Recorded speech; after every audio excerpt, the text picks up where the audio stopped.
Good afternoon. My name is Jerome Duvall, the Executive Director and Executive Vice President of the Division of Minority and Women Business Development with the ESD. I am so excited to be here this evening.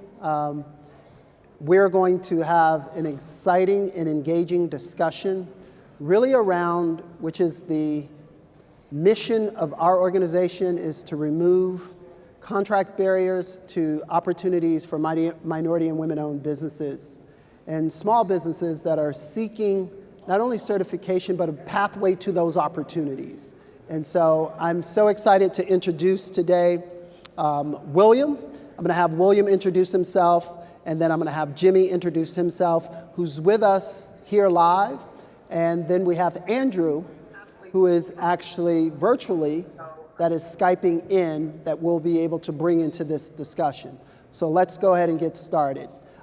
Jimmy from CUNY, can you talk to us a little bit about yourself and the work that CUNY is doing? And then we'll jump over to William to introduce himself. I'm Jimmy Olty. I am not CUNY, but PSEG Long Island. I am the Supply Diversity Manager. My responsibility is to manage the Supply Diversity Program at PSEG Long Island, make sure that our supply base is diversified, and also make sure our prime contractors are meeting the requirements. So there are some compliance section of the role and tracking the diverse spend that we have at PSEG Long Island. Just as a quick background, PSEG Long Island is an agent of LIPA. So everything we do on behalf of LIPA, the Long Island Power Authority. Thank you, Jimmy. Let's reach over to William. And William, talk to us a little bit, introduce yourself, and talk to us a little bit about what CUNY is doing. Thank you so much, Jerome. My name is William Choi. I'm the CUNY Director of Supply Diversity. Within my role, I oversee all of the compliance, outreach, and policy-making aspects of the Supplier Diversity Program at the City University of New York. So events such as this, and thank you so much, Jerome, for inviting CUNY to this wonderful event, as well as doing compliance work, making sure that our primes are meeting our goals, that our subcontractors are getting paid fairly and on time. So we have a very robust system, supported, of course, by our great colleagues at Empire State Development Corporation, to really do a robust supplier diversity program. A little bit about CUNY. We are the nation's largest urban public university. We have over 500,000 students both in degree-seeking and non-degree-seeking courses. We have 25 campuses all across New York City. It's a lot of campuses, a lot of buildings, a lot of work that we do together to make sure that we contribute to New York State's economy. Thank you. Thank you very much, William. And online we have Andrew with the New York State Thruway. Andrew, why don't you introduce yourself and tell us a little bit about the work that the New York State Thruway is doing. Good afternoon. I'm excited to be with you today. Thank you for the opportunity. We here at the Thruway are committed every day to advancing opportunities for minority, women-owned businesses and veteran-owned businesses in New York State. In my role, I serve as the Director of Procurement Services, which oversees all of the purchasing activities that occur here at the Thruway. So the Office of Compliance, which manages our MWBE and SDVOB programs, our purchasing unit, which purchases our goods and services, as well as our professional services on the non-engineering side.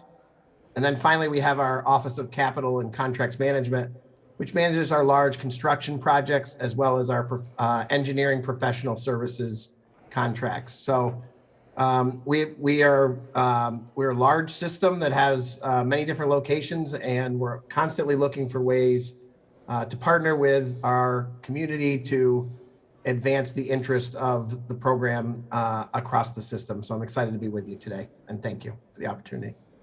Thank you, Andrew. So I know that many of the MWBEs sitting here and those who are logged in, watching us virtually, are really interested in to have a deeper discussion about those types of opportunities that exist. So I'm going to start with you, William, and have you drill a little deeper into the discussion, because we have MWBEs not only certified, but capable and ready to do that work. And so the goal of the Opportunity Marketplace is really to bridge that gap. One, identify those opportunities, which we're going to do today.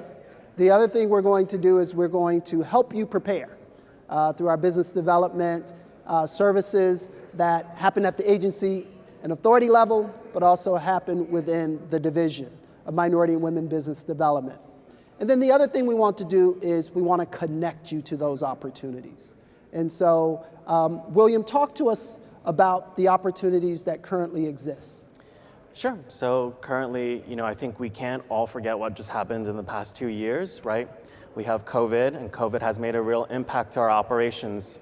So what we're really hyper-focused on right now is making sure that we prepare our buildings for our students to come back even in a greater depth. Unlike SUNY, CUNY, we are still working on a very hybrid model. So we are looking forward to inviting our students back 70% back in January.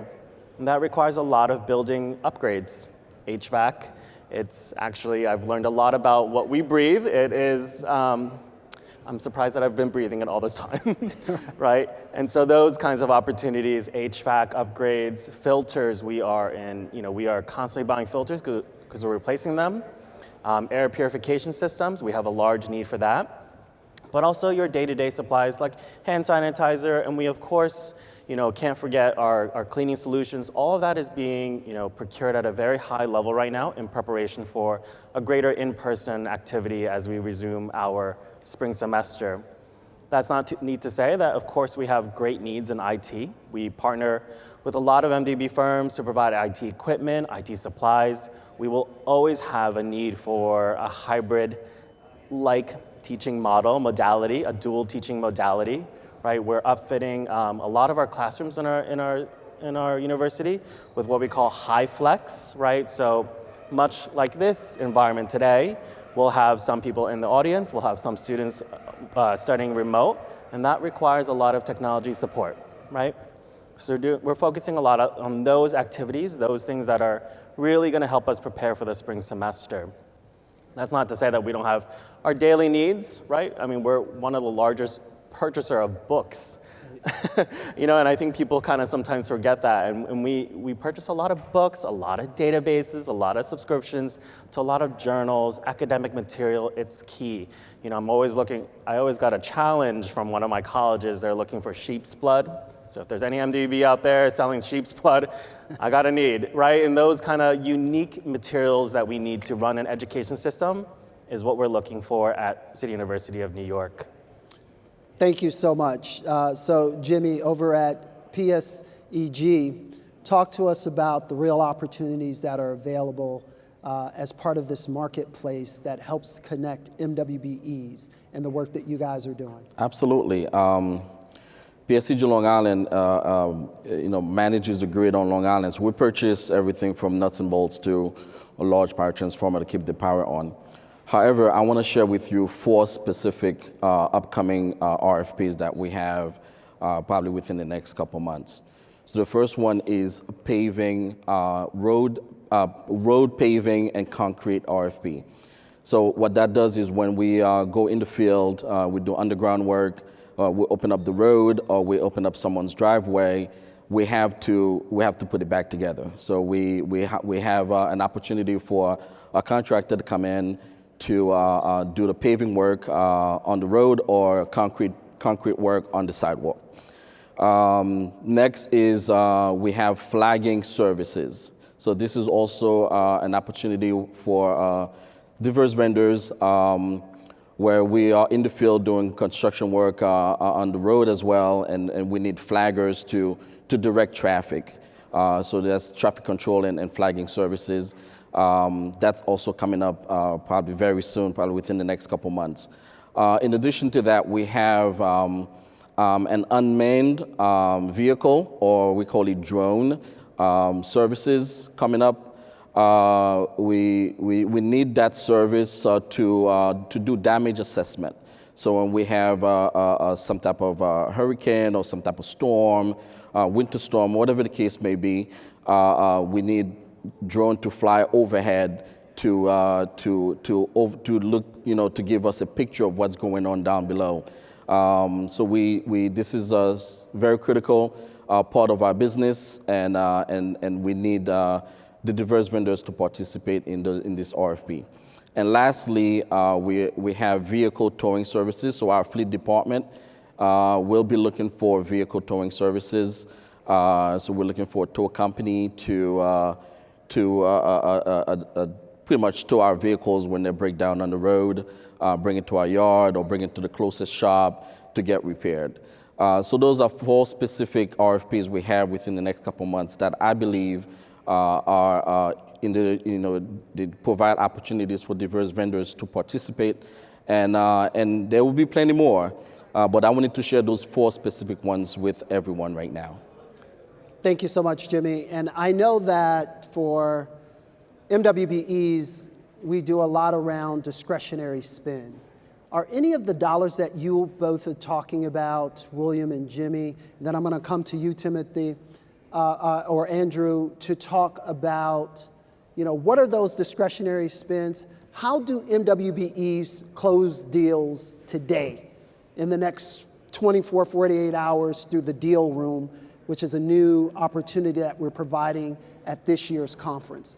How do they connect with you while they're at the conference to really look at, are there really any low-hanging fruit in the discretionary spend, and how can they connect with those opportunities? And then Andrew, I have a very interesting question to ask you about procurement, because we know there are some challenges to procurement for MWBEs. So while you're thinking about that, discretionary spend, closing deals, the deal room, here at the conference, how do we connect MWBEs? I feel like a radio show I feel like a television show, So talk to us specifically, because we have MWBEs, we have many sitting here in the room, we have hundreds online, there's thousands of MWBEs zoomed in right now, ready to go. We do have discretionary spend, and we do use it when it meets the needs. The one discretionary spend I can think of right at this very moment, actually 2 of them, we have, we're looking for an HVAC, actually we're looking for 2 HVAC vendors, one to cover Nassau County and another to cover Suffolk County. And we are looking to discretionary spend those 2, this one service, but in 2 different counties. In addition to that, we have fire extinguisher inspection inspection or testing. We're also looking for a diverse vendor to service our fire extinguishers throughout all of our substations and facilities on Long Island and in the Rockaways where we occupy, where we provide services. So those are 2 immediate discretionary spend I can think of that we have readily available. Excellent. If you find a great MWBE for the fire extermination and the testing, please share with us. We have over 300 buildings, and that's been a bit of a challenge for myself as well, Did you guys hear that? Double deal, right? Double deal? Double deal, right? It can happen. Testing and inspections, which I'm glad that there is such a thing, but we are looking for more MWBEs in that area. I would say, our colleges are primarily doing discretionary purchases, and through the great work of Empire State Development and through, of course, our legislator, we have up to $500,000 that we can spend with New York State certified MWBEs. That's a good amount of money for CUNY, right? When we're working with one school at a time, and so that's what our schools are primarily focused on. They're doing most of their work either through centralized contracts or through discretionary purchases. I would say where we get into large contracts are happening right here at CUNY Central. CUNY Central is the system administration. They'll be doing the large, $10, $20 million deals, but primarily, by and large, the colleges, all discretionary. They do, maybe 1 or 2 a month formal solicitations. So while we're here, especially go and visit CUNY's booth. We have procurement directors waiting and available to meet with you. They have already texted me about some of the vendors that they've met today throughout this event, and we encourage you to connect with them. They are our decision makers when it comes to procurement. You want to introduce yourself to them. And of course, take a minute to look at all the documentation and all the data and the brochures that we put out, because one of the great things that we produce through our communication team is we make every purchasing director take a headshot. We put their phone number, their email address, and their name so you can contact them, and at least you know what they look like. Thank you so much. So, Andrew, Yes. from a procurement perspective, when we think about innovating forward and looking at creative ways to really include MWBEs in the procurement process, can you talk about what the Thruway is doing? We all are excited about the infrastructure bill and the Job Act and what opportunities are coming to New York, but we want to be intentional, right, when it comes to MWBEs. Talk to us about what the Thruway is doing. Well, thanks for the question. From a procurement perspective, what I would suggest is twofold. One is look at what it is that the agency or authority is purchasing in the long term, and look at what your business can do to get into the market where there is not a large amount of competition for MWBEs. So the fire extinguisher service example that was given is a perfect one. If there is not someone in that market, that's a market that a emerging firm can get into and start to work on. From the Thruway's perspective, we always are challenged because we're a heavy highway construction based organization. That's where we spend the majority of our money, and that's a capital intensive market for emerging businesses to get into. What I would suggest is extensive research of your customer to find out what it is they're going to be buying for the next 3, 6, 9, 12 months, and making sure that what you're offering them is something that they need to buy, and kind of getting a little bit ahead of it, which I know requires a lot of hustle. And we at the Thruway have, that's the reason why our new procurement services office is so great, because we have compliance, purchasing, and our contracts program all under one umbrella. We're looking at all of our purchases to determine how do we leverage our spend power with our MWBEs and SDVOBs across the entirety of our organization, which spans from Buffalo on the west to just north of New York City. So we are committed to making sure that we communicate out to our MWBE and SDVOB partners the opportunities that are available. We've started connecting the MWBEs with sub lists with the primes, as an example, in the last year.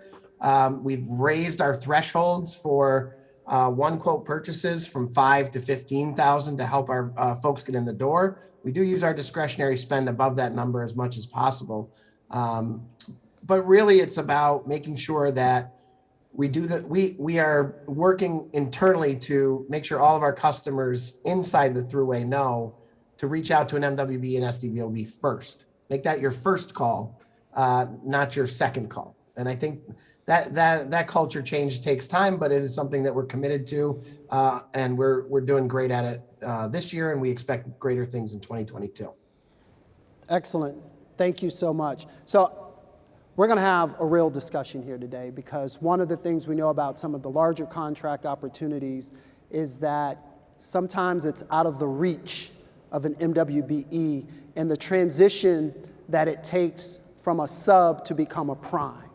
So I really want to dig a little deeper into this conversation about advice that all of you have for subcontractors who are trying to take that leap to become a prime. So I can tell you what we're doing in our office.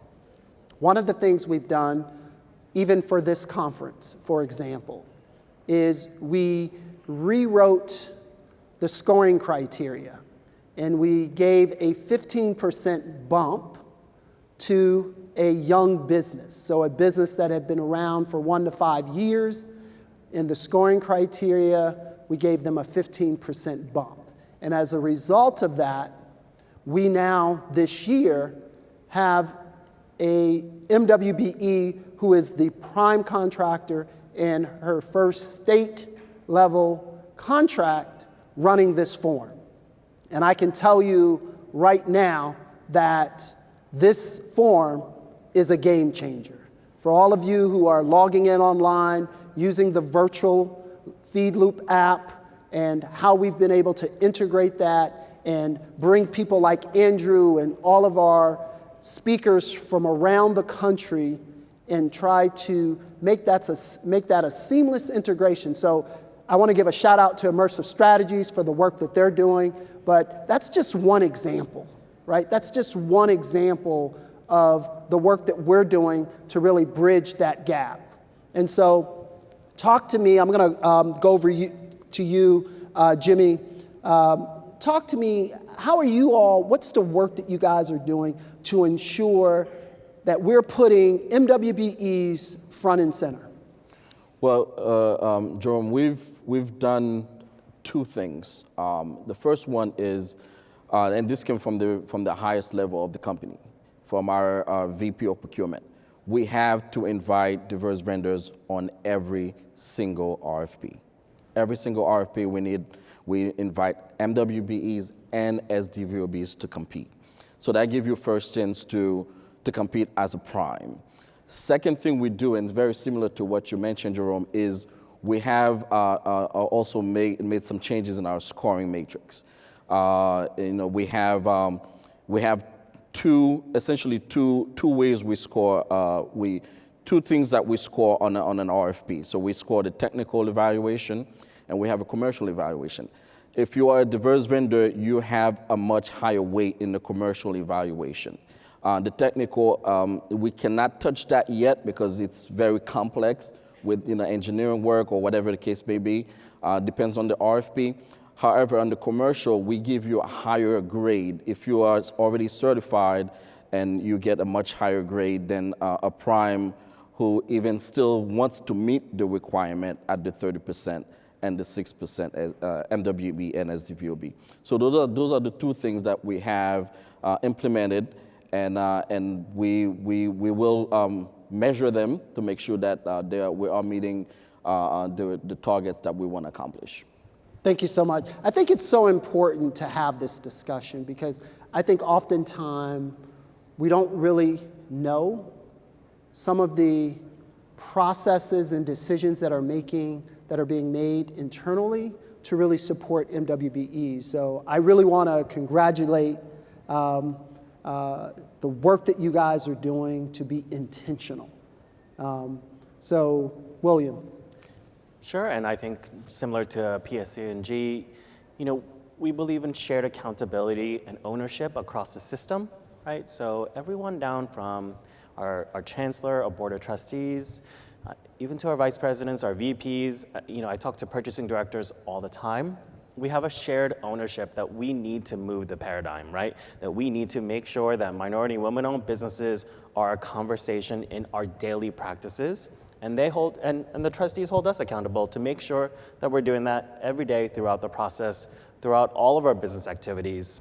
That is primarily my role, right? To make sure that our colleges are having MWBEs and SDVOBs incorporated into their solicitations, exercising discretionary purchasing authority, making sure that MWBE and SDVOBs are given an opportunity, that they have access to our opportunities to respond back. And I think that's important. That builds upon the work that we're doing internally, that builds upon the work that New York State is doing. So I think that in itself is a game changer at CUNY, because I would say prior to even 7 years ago, right, we were having the same vendors win the same contracts over and over, and it's about having an advocate both for the MWBE and also for the organization to say, hey, we need a change today. And I think that's important. Absolutely. That's a good segue into my next question over to you, Andrew, in terms of the work that you all are doing at the Thruway. And how are you today preparing for what we know is coming through the new Job Act and infrastructure bill to position MWBEs front and center? So as it relates to the latest stimulus money that we're hopeful to receive it here at the Thruway, because we're toll based, it's a little bit different of a structure, but not getting too far into the weeds. the first step is in order to have a project be shovel ready, you have to have it designed. So we're right now looking at our 5-year capital plan that was just approved by our board. And we're designing and scoping our projects that could be eligible for this federal funding when it comes through. So as part of that process, as it relates to MWBEs and SDVOBs, one change that we instituted recently was our compliance team is part of the evaluation process for our agreements that we're doing for professional services on architecture and engineering agreements. So we're looking to make sure that the firms that are being proposed as part of the submission packages we score based on ensuring that those folks are getting specific work with a specific defined role rather than just listed as a potential resource, because we want to see those folks, as you talk about moving into primes, we want to see the folks that are working in those categories as subcontractors be able to advance to the prime stage and help us design our projects moving forward. Also, we encourage emerging businesses to be added to the proposals, and we don't score the emerging business as part of the experience categories and other categories because they are emerging. Giving them an opportunity to get some time, as hopefully mentored by the primes, to be able to take on those larger jobs, become subs, and ultimately primes themselves. So, you have to. Government's not great at looking very far ahead, but when you have a 5-year capital plan and you have large scale construction projects like we do, the only way to do it is to step back, take a look at what you have moving forward, and strategically think about how to engage communities and vendors that may not have worked with you before, but are capable of getting involved. And we're excited for that future here at the Thruway Authority. Excellent. So we know that looking at last year's numbers, as a regulator within my office, working with the 97 agencies and authorities, last year we spent $3.14 billion in MWBE spend, right? And the contribution of that really goes to the Thruway, goes to the work that is happening with agencies and authorities and others on this stage. One of the questions I want to ask is, what's next? How do we really start thinking about MWBEs in terms of mentorship? And how do we cultivate those relationships in a more meaningful way to deal with some of the real systemic challenges, which is access to capital and bonding, right? And so I really want to hear from all of you about the work that you are doing to help cultivate that relationship with MWBEs, because we know that there are over 9,200 certified MWBEs in the New York State directory. So when I hear people saying that I can't find an MWBE after doing a good faith, my response is, you're not looking the right place, right? That's my response, right? But I also know that there are some very specialized skills, especially when you're looking at the larger projects in the Thruway. And so talk to me about mentorship and why that is important in the work that you're doing. So I'll start with Jimmy. Talk to me about the work that PS-E&G is doing around mentorship. So we follow the mentorship program that's from New York State. We work with some of our primes. This is a program that we started to pilot with two of our large primes, and we partner them with diverse vendors, and we check on them periodically to see how they're doing. The result it's been mixed, I must say. We have some areas where the diverse vendors are growing and they're getting access to provide more, they're getting more opportunities to provide services to PSEG Long Island. And there are others where either the prime is not fully engaged, with that diverse vendor. So I will be looking at that program and find ways to make some changes, and make sure that it's something that's bringing dividend to both the prime and the diverse vendor. In addition to that, what PSEG has done is we work with Ascend Long Island. They actually had a procurement event yesterday and today. I participated. I went to my hotel room and participated online because I wanted to show my face. I wanted to be a presence because the cohorts, they don't know me yet. I'm fairly new to this role, but I wanted to show a presence, show support that PSEG is open. PSEG wants to. PSEG is looking for diverse vendors to do business with and also to help grow the community that we serve. Excellent. It's the beauty of remote, right? You can be at two conferences at once.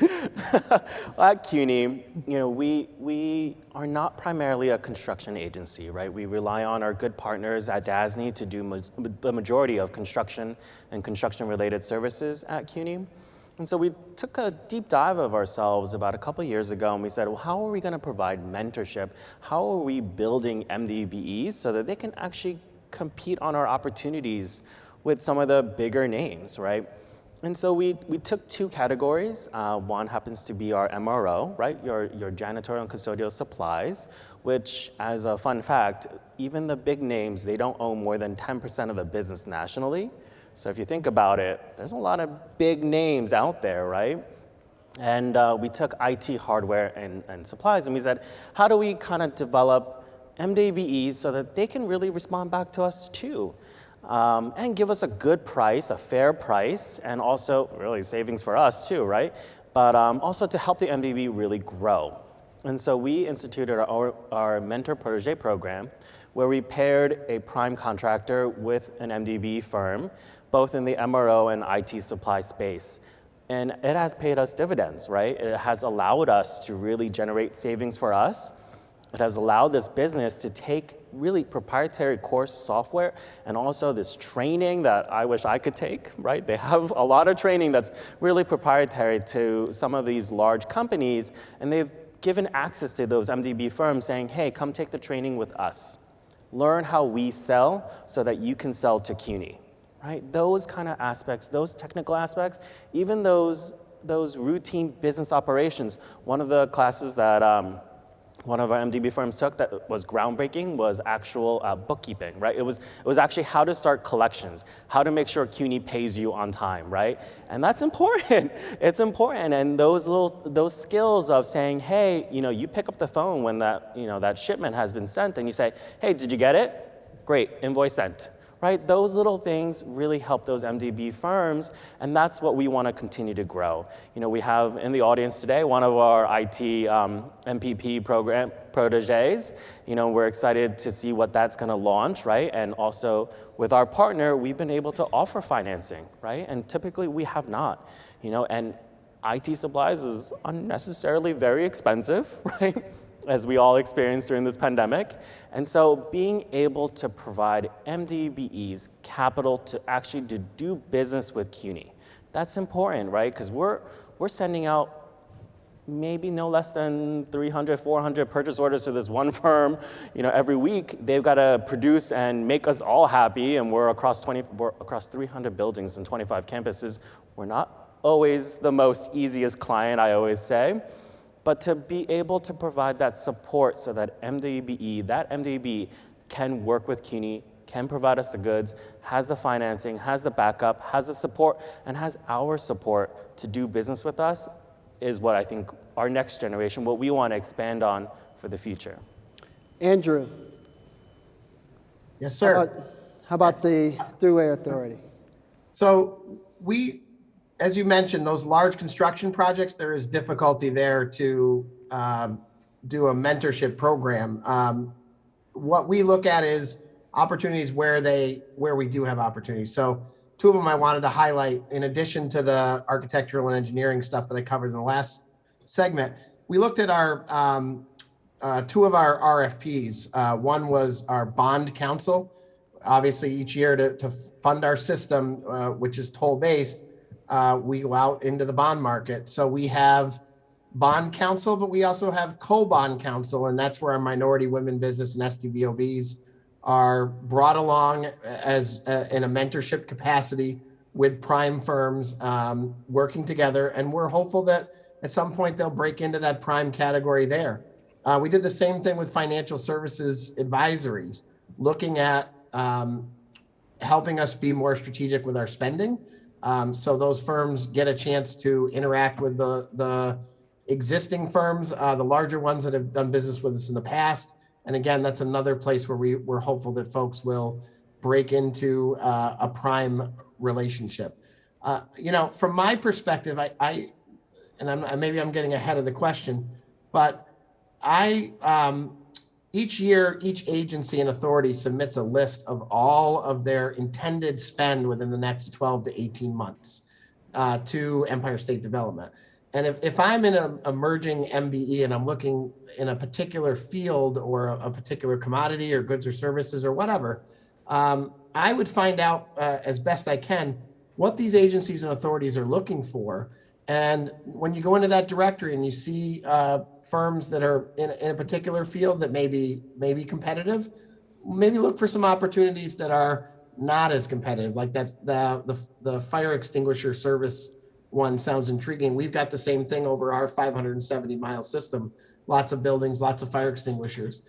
So it's finding that niche that you can get into a contract with the state or an authority that can help you. And we're happy here at the authority to take a look at what we are going to spend and help you navigate that to make sure that you are certified and able to respond in a positive manner, even on discretion spending or non-discretion spending as a participant. All those things, we're going to find ways to grow our MWBE SDBOB share over the next several months here, and we're excited about it. So, excellent. That was a great segue into my next question, and so you exactly know where I was going with this.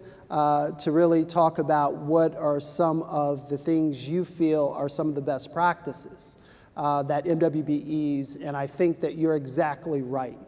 Really, MWBEs need to understand that certification is the first step, and it's a pathway to those opportunities. Opportunities don't just show up because you are certified. And, I think that what Andrew is saying is exactly right. When I talked about early on about really making sure that you identify, prepare, and connect to those opportunities. And ESD is providing, through the Opportunity Showcase and the Opportunity Marketplace, the list that Andrew is talking about. Every agency and authority is listing their opportunities so those opportunities can be accessible to you as MWBEs. And so, the question I have for you, Jimmy, is how has the work that you have done during the pandemic, how has you had to pivot, and what adjustments did you have to make in order to ensure that MWBEs who have been drastically impacted by COVID, and the impact has really caused them, it has exposed some of the challenges of being a small minority-owned businesses. Can you talk a little bit about the impact of COVID in the work that you're doing? Yes, absolutely. So, we all know what, since early 2019, it's been difficult with COVID. And since March of 2019, our entire workforce, for the most part, had to be sent home, working from home. So we had, as Jerome mentioned, we had to pivot. We had to find ways to do things differently. So there was a big increase in IT infrastructure. And that opened a lot of some doors for IT MWBEs working with large primes that we do, like Accenture and Cognizant. So we've seen some growth in that area. However, we've seen a decline in other areas, in the areas where we were getting PPEs and these type of supplies.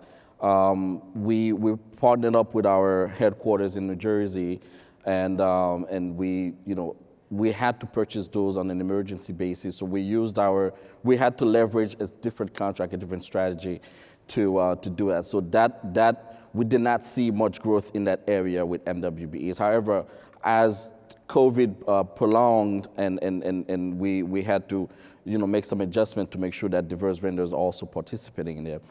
In addition to that, we noticed a decline in MWBE participation in areas like office supplies. We have our office supply vendor is an MWBE, so that there was no office supplies coming in. So there was a major decline there, but we have made up for it by using the same MWBE to provide promotional items and help to help keep the business afloat. I mean, if there's nothing coming in, it's you just cannot sustain keeping the business open. So we've found ways. I think we can do better, and we're gonna look every possible avenue to make sure that diverse businesses are participating and also providing goods and services to PSG Long Island. Now, we are an electric company. Our service really never stopped. The business continues to operate,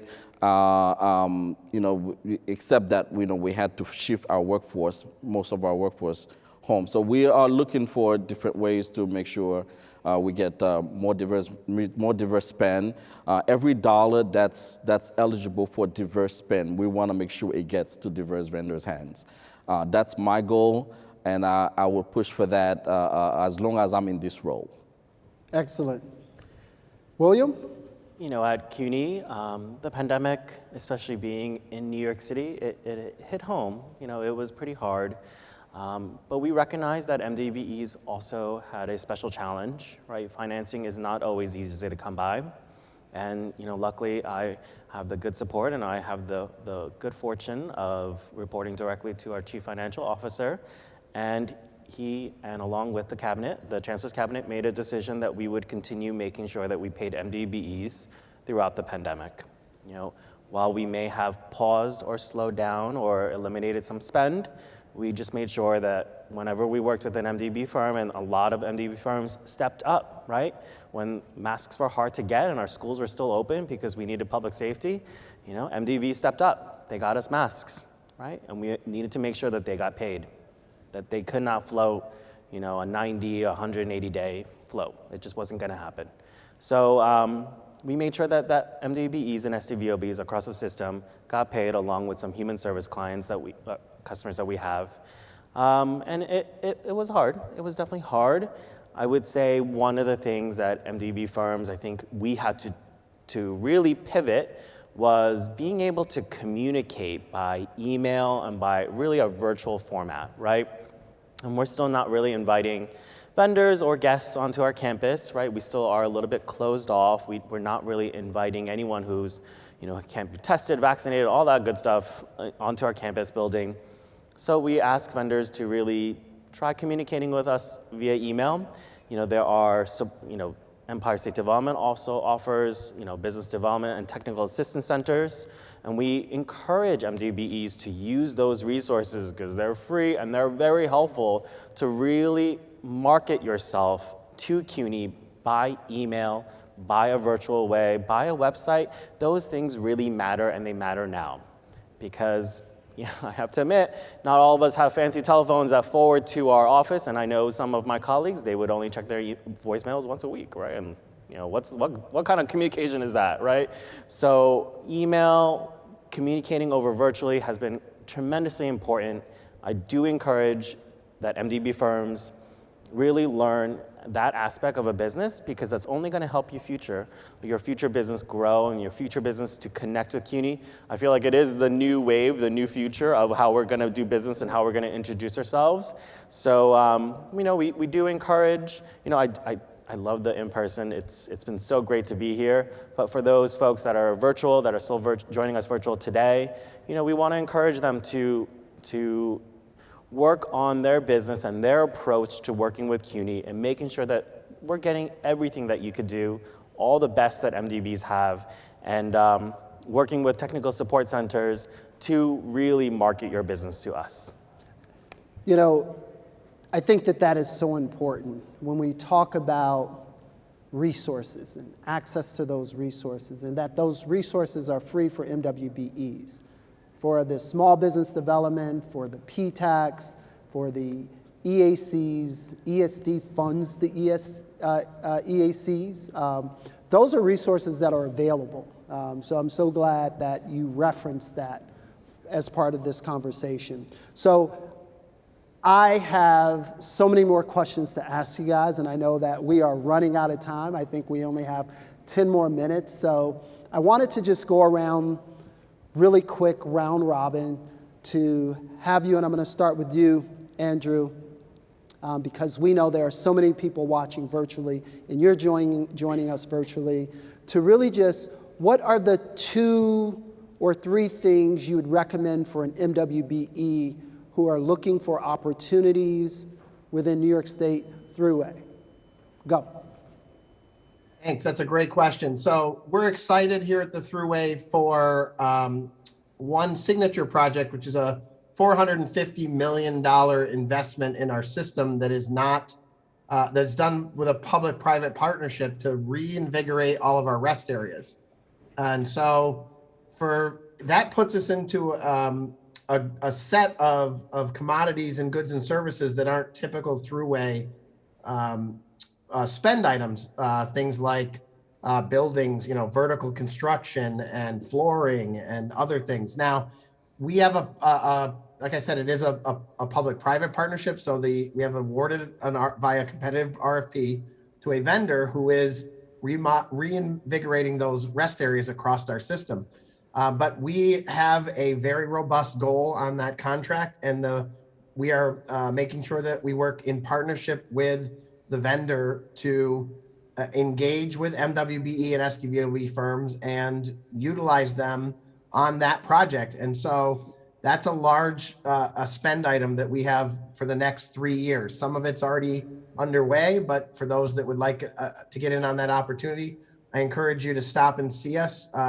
We are in person at the event, or they can reach out to myself or anyone on our team after the event, and we can make that connection with the vendor. So that would be that's the big project that we're excited about here at the Thruway. My advice, I think, is, like you said, do your research, find out what it is that's coming.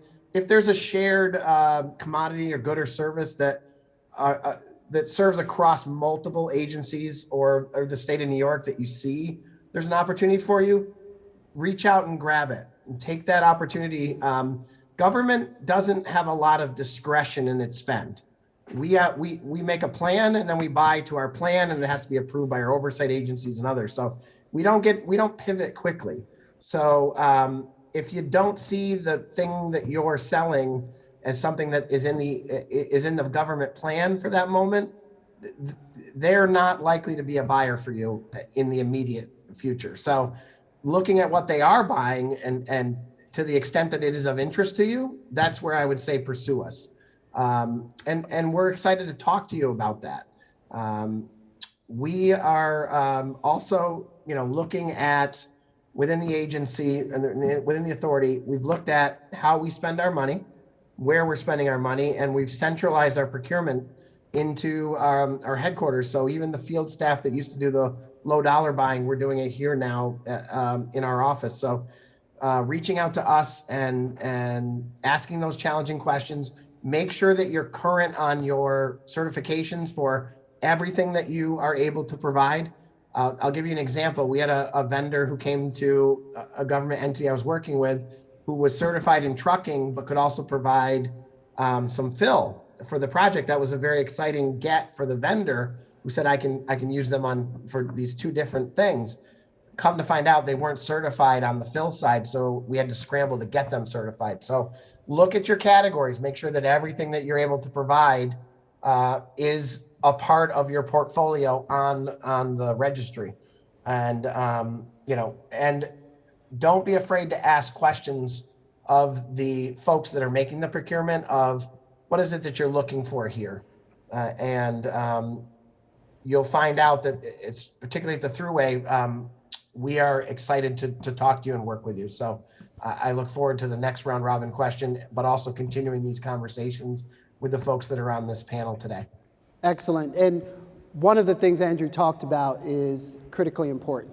It is really when you get certified, making sure you have the right industry codes assigned, because that is how you connect to those real opportunities that you're hearing about today. And so within 2 minutes or less, I'm going to start with William.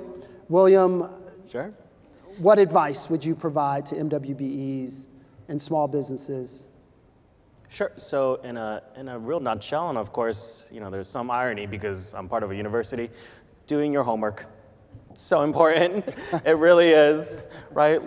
I think we mentioned throughout the panel today that a lot of us, especially on the capital side, we have plans. Those plans tell us what we're going to be doing for the next 5 years. It's so important to look at those plans.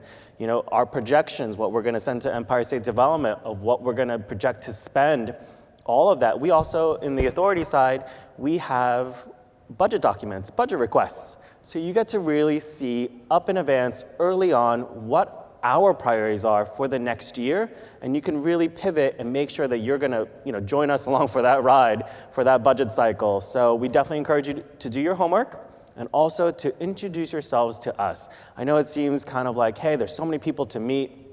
I get it. But after you do your homework, you're going to find out who you actually really want to talk to and focus on them. And you might call them every day, or you might call them once a week or once a month. At least they'll know that you're interested in doing business with them. Right? And so I definitely, that's the two things that I leave the panel here today. And thank you, Jerome, of course, for inviting us to this panel and also hosting this wonderful conference. Well, one of the things you guys might not know is that CUNY is a major player across the state, and we want to thank you for your sponsorship in this conference as well, and the work that CUNY is not only leading and innovating forward in the work that you're doing. And so, Jimmy, what about PSEG in the electrical space? In 1 minute and a half, All right. what advice can you provide to all of the MWBEs that are sitting here in the audience and those who are Zooming in virtually? Well, I must say that I couldn't agree more with Andrew. Andrew mentioned the things about the codes. When something comes across my desk, the first thing I do is go and look at those codes to see who's out there. If you're not coded properly, I would not find you. So make sure that your codes are up to date in the directory. The second thing is procurement. The procurement process can be very complex, and it can be very challenging for diverse businesses.